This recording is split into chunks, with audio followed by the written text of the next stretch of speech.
Hello, my name is Justin Clancy, and today I will be reviewing a pitch proposal plan for addressing bioterrorism. What is bioterrorism? Bioterrorism is the deliberate release of germs or other biological agents that can infect and potentially kill livestock, crops, and people. Examples of three known agents include bacteria, viruses, and toxins. Fun fact, the first example of bioterrorism was noted in 600 BC when Athenian general Solon contaminated the Greek city of Syra with the herb hellebore. This resulted in the enemy experiencing severe diarrhea, leaving them vulnerable and defenseless for an effortless defeat.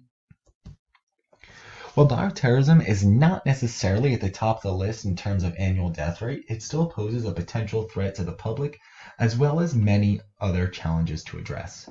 For one, bioterrorism is extremely unpredictable. It can happen anywhere at any time through something as simple as contaminating public drinking water. Once a small population is infected, as we saw with COVID, in a matter of months, the particular disease can spread anywhere it desires, which brings us to our second challenge, the detectability timeframe. At what point is a disease or virus detected to the point where we can identify the issue as a bioterrorist attack and proceed to prevention protocols? How many people reporting the same symptoms is enough to constitute as a serious threat? This then brings us to two other challenges we face. What is our risk management in terms of combating bioterrorism, and how prepared are we to solve the issue and diminish infected cases? In the fall of 2001, the US was under threat of a bioterrorist attack following the anthrax letters sent to government officials. Anthrax is derived by a particular bacteria that causes an assortment of unpleasant symptoms. It was found on the letters to two Democratic senators, ultimately killing 5 people and infecting 17 others.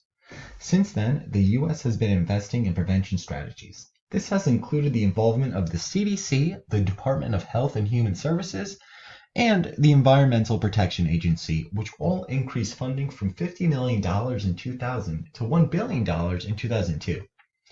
They have also advocated for preventive research measures as well as preparedness programs such as the Laboratory Response Network, Hospital Preparedness Program, and BioWatch.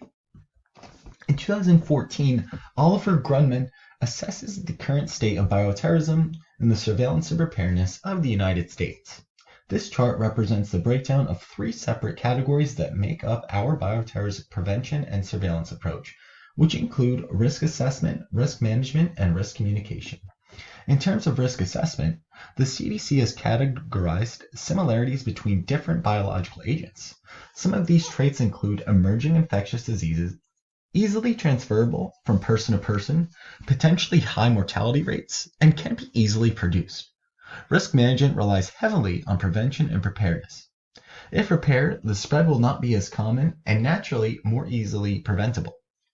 The Department of Defense in 2002 had a budget for the Chemical and Biological Defense Program of $856 million. 4 years later, the CDC established a National Preparedness and Response Network. Lastly, risk communication involves a concerted effort by local, state, federal agencies, and stakeholders that have been trained appropriately. This often falls on first responders, including police, emergency response personnel, public health department officials, primary care physicians, physician assistants, and nurses.